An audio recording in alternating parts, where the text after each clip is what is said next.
Estamos con el ingeniero José Luis Sureda, ex secretario de Hidrocarburos de la Nación, integrante del IAPG, un analista reconocido en la industria petrolera, muy conocido también por su paso laboral años atrás, laboral profesional en la cuenca del Golfo San Jorge. José Luis, bienvenido a este espacio de ADN Sur TV. Muchas gracias. Hola Raúl, muchas gracias, buenos días y el gusto es siempre mío. La idea es poder tener su análisis en torno a lo que está pasando en este momento con el mercado internacional del petróleo. Habíamos visto que el precio se estabilizó un cierto tiempo en torno a los $45, lo que desactivó el barril criollo, y ahora en los últimos días, en las últimas semanas, en torno a los 40 o por debajo de los $40. ¿Qué se puede esperar según su criterio, ingeniero?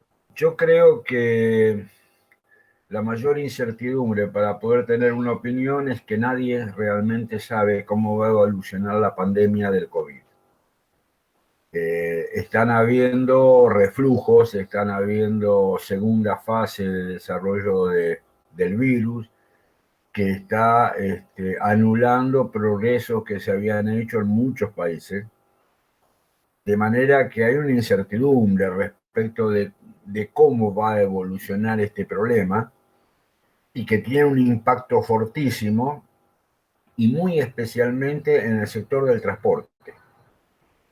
Es decir, por ejemplo, en el sector aeronáutico internacional, la demanda está absolutamente desplomada.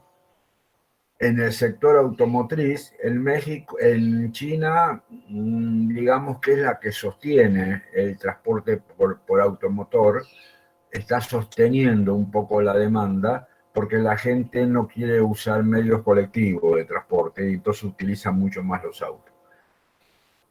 En Estados Unidos ya pasó la estación del driving season, como le llaman ellos, que es la estación de verano donde agarran los autos y les gusta salir por todo el país. Es un pico de la demanda, eso ya pasó. Y básicamente tenemos hoy una situación donde sigue habiendo altos stocks de petróleo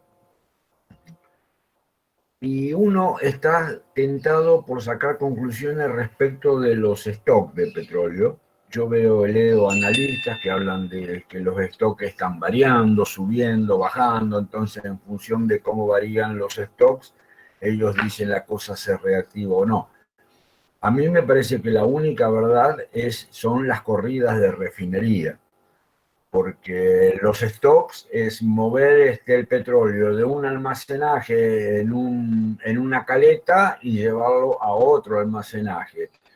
Pero si después no hay una corrida, ese stock no se traduce en incremento de demanda. Entonces, para ser muy sintético, Estados Unidos hoy está corriendo 13 millones, no alcanza a correr 13 millones de barriles por día, cuando un nivel normal en Estados Unidos son 15. Es decir, que todavía están 2 millones por día abajo de el nivel normal. Entonces tenemos que en las refinerías, tomando Estados Unidos como referencia, pero esto aplicable a muchos otros Sí, países, sí, sí. todavía no están procesando en los niveles normales y No, están lejos todavía. no, Ahora, todavía están 7, 8 millones, el mundo todavía está 7, 8 millones abajo.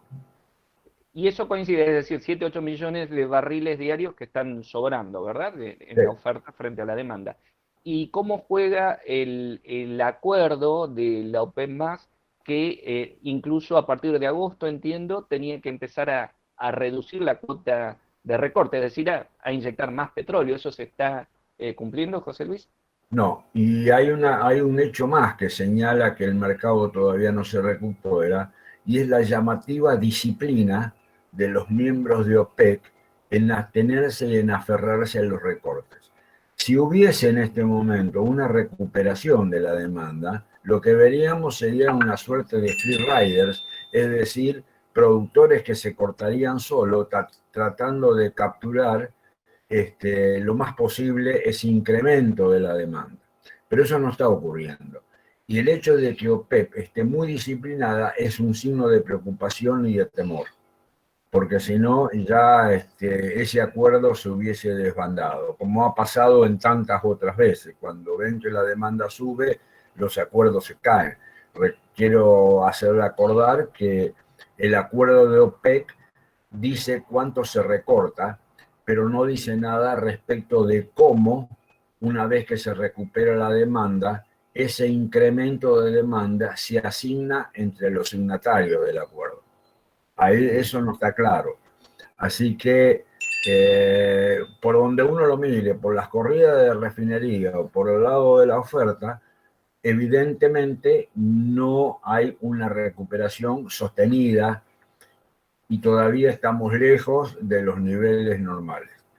Entonces, pasando en limpio, José Luis, a ver si lo entendí bien, tenemos que sobra todavía una cantidad importante de petróleo en función de los Sí, datos de refinerías sí. y al mismo tiempo se mantiene el recorte del OPEP de 9 millones de barriles por día que se había acordado, Así ¿no? es, así Es es. decir, que siguen sobrando 18 o 20 millones de barriles por día en el mundo, Bueno, aproximadamente. sí, de esos 18 millones de barriles hay, yo diría, 8, 9 millones, que es capacidad de producción que tienen los países del OPEP y también en Estados Unidos para atender cualquier shock de demanda.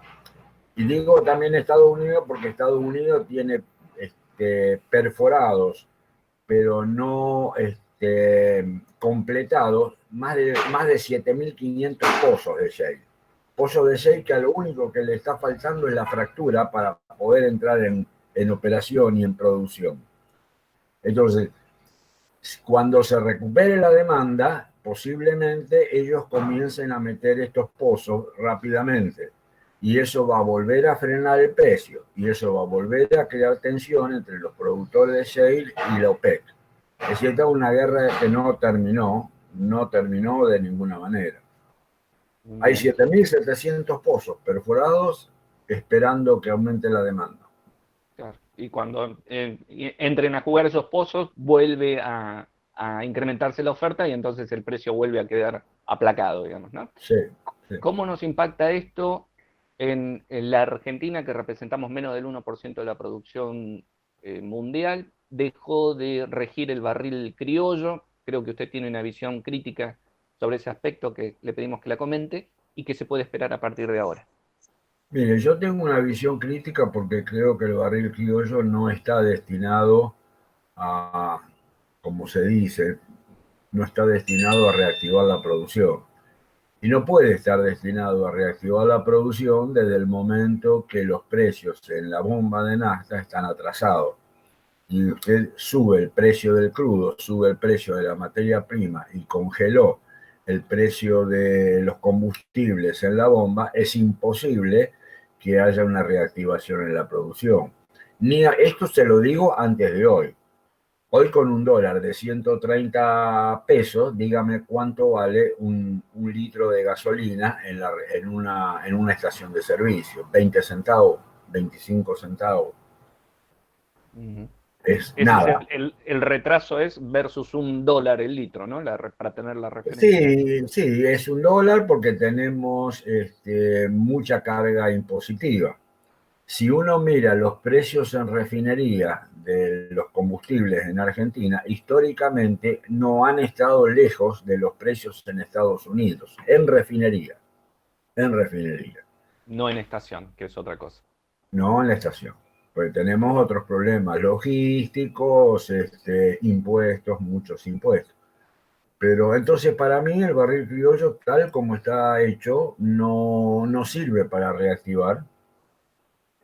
Es un instrumento para que las provincias recauden, podrá ser muy loable, podrá estar justificado, no lo sé, pero no es un instrumento que haya producido reactivación y no la puede producir, mucho menos cuando la demanda está caída, Ujú. porque no tenemos demanda. Por más que ahora se esté hablando de volver a restablecer este sistema, no serviría en este objetivo de Eh, incrementar la Y producción. creo que si lo quieren restablecer es otra vez, es una confirmación de que se trata más bien de un instrumento impositivo, de una carga impositiva, que en vez de pasar por el Congreso se hace por esta vía, pero que es un impuesto para soportar a las provincias. Ujú. Porque ¿Qué? ya hemos probado y la experiencia nos indica que no ha servido para reactivar, evidentemente, y lo volvemos a aplicar con algunas variantes, evidentemente es porque el objetivo, aunque se haya declamado lo contrario, el objetivo no es reactivar, sino que es cubrir los déficits fiscales de las provincias petroleras. ¿Qué puede esperar la región del Golfo San Jorge eh, y particularmente la provincia del Chubut, que es la principal exportadora de petróleo del país, en función de esta situación que usted describía del mercado internacional y en función de cambios en la regulación que usted nos había comentado el año pasado que iban a favorecer de algún modo la demanda del petróleo escalante? Bueno, yo creo que el petróleo escalante ha confirmado en todos estos en este periodo donde ha habido exportaciones a nivel del país más grande inclusive que lo normal, que tiene una ventaja sobre el crudo de vaca muerta o el medanito hoy en los precios del orden de los $3. Este, Hoy está más caro, más alto el precio del más escalante alto que en otro momento. escalante que Neuquén, digamos, en $3, 2,5, $3. Ese es el rango. Y a mí me parece que con esta superdevaluación que estamos teniendo hoy, hay un fuerte incentivo para aumentar las exportaciones. Ujú. Porque De, evidentemente, de hecho, evidentemente, ¿eh? de hecho, en el presupuesto nacional estaba viendo que se apunta a un incremento bastante fuerte de las exportaciones en general y pensaban precisamente en el petróleo, ¿eh? Sí, yo no lo leí el presupuesto, pero evidentemente cuando ocurre esto, y si nosotros nos acordamos del 2001, cuando hay una maxi devaluación, los costos bajan mucho, los costos de producción, lo que se llaman los lifting costs o OPEX, como les dicen algunos, esos bajan mucho porque gran parte de esos costos están dolarizados y a su vez aumenta mucho el, el dinero que reciben en pesos los exportadores. Reciben mucho más pesos por cada dólar. Entonces tiene menores costos y tiene más ingresos. Y esa es una palanca formidable para incentivar exportaciones. A mí me parece que esto va a incentivar las exportaciones y además si la demanda nacional está deprimida, con más razón. Habría que esperar, me parece, desde este punto de vista, para la cuenca del Golfo, cosas positivas. Ujú. En función de esa demanda sobre el tipo de crudo que tenemos en la región. Sí, sí. ¿Y cree que el gobierno actual puede volver a incurrir en una visión demasiado centralizada en Vaca Muerta? Usted había cuestionado en la gestión anterior que Vaca Muerta se transformaba en la aspiradora de inversiones respecto del resto de las cuencas, ¿no?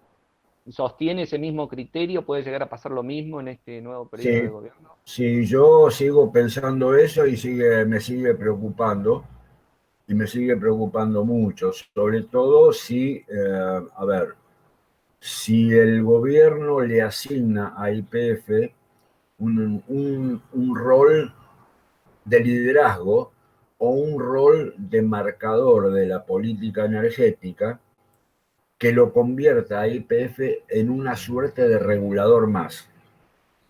Si se empodera políticamente a YPF desde ese punto de vista, yo creo que claramente Loma Campana básicamente se va a convertir en un hormiguero y eso va a sustraer dólares al resto de las cuencas. Pues yo creo que, y así trabajamos nosotros, uno podrá gustarle o no gustarle, pero YPF, más allá de lo que el corazón pueda indicarnos, es una empresa más que cotiza en bolsa, que tiene funcionarios muy bien pagos, que tiene un directorio rentado, de manera que no sé por qué hay que darle un tratamiento preferencial que puede ayudar en el corto plazo a YPF, pero a costa de desmerecer al resto de las empresas. Porque el resto de las empresas sienten que hay un nuevo regulador. Ujú. Entiendo entonces que está cuestionando lo que trasciende Sí, respecto del Plan Gas 4, que apuntaría con el impuesto que se está creando sobre patrimonios de más de 200 millones de pesos, a entregar 75.000 millones de pesos aproximadamente a YPF para incentivar la producción de gas. Sí, yo creo una cosa, hoy si usted me pregunta, yo no lo veo al Plan Gas 4 saliendo, porque hay una deuda muy grande y creciente de las distribuidoras con las productoras, que ya ha motivado una queja formal de las productoras, por atraso en el tipo de cambio, que las distribuidoras no están pagando el gas que le compran a los productores. Simplemente no están pagando. Y hoy las distribuidoras dicen, bueno, lo que te debo de junio, julio y agosto, te lo voy a pagar en el 2021. Entonces, evidentemente, si esta fuente de ingreso para los productores que hoy tienen no la van a tener, si por otro lado el gobierno o una parte del gobierno, concretamente Enargas, congela las tarifas y congela el pasaje del precio del gas a las tarifas, indudablemente no hay ingresos suficientes. Si el Estado con ese concepto depresivo de ingresos de los productores igual quiere sacar un plan gas, el monto de los subsidios va a crecer enormemente. El subsidio necesario, porque es cada vez más bajo el precio de gas a los productores, y mucho más con esa devaluación, cada vez es más bajo, cada vez tienen menos ingresos a los productores y usted quiere que cada vez inviertan más. La diferencia entre lo que yo quiero que inviertan y lo que recaudan se llama subsidio, y ese subsidio va a crecer a un nivel que hoy me parece que es intolerable para la economía. Así que yo diría que hoy, yo no sé lo que está pasando en el seno de la política, ni nada por el estilo, pero si me guío por la lógica, tengo que decir hoy Plan Gas está en terapia intensiva. Bien. Por último, José Luis, si tuviera que dar una especie de pronóstico para el año próximo de cómo ve a la industria petrolera en el país post pandemia, ¿cuáles serían los principales dos, tres indicadores que mencionaría para tener en cuenta de ese mapa que nos espera? Bueno, esperaría, desearía, rogaría, rezaría para que las restricciones al acceso a los dólares y a la disponibilidad de dólares termine cuanto antes. Porque usted sabe que esta es una industria intensiva y es una industria cuya moneda es el dólar. No importa en qué país esté, la moneda es el dólar. Usted tiene que invertir en dólares, entonces tiene que traer capitales financieros en dólares, lo tiene que convertir en producción, en un flujo de dinero, que es la producción y la venta, y parte de esa producción y venta usted la tiene que destinar a pagar los intereses y el capital de la deuda que pidió en el extranjero y tiene que pagar los equipos que importa y los servicios que importa. Si usted le corta ese circuito, interrumpe el circuito del dólar, usted no va a tener inversiones. Así que a mí me parece que lo más importante para el año que viene sería que haya una cierta fluidez, no digo 100%, pero que haya una libre disponibilidad de mínimo 60% de dólares como mínimo. Así que si eso se da, creo que podemos tener un año razonablemente bueno, y si no, vamos a tener muchos problemas, muchísimos, pero muchos. Le agradezco como siempre su tiempo y la disposición para conversar con nosotros. Le agradezco a ustedes, Raúl, que tengan un lindo día. Hasta la próxima, muy amable. Chao. Hemos conversado con el ingeniero José Luis Sureda.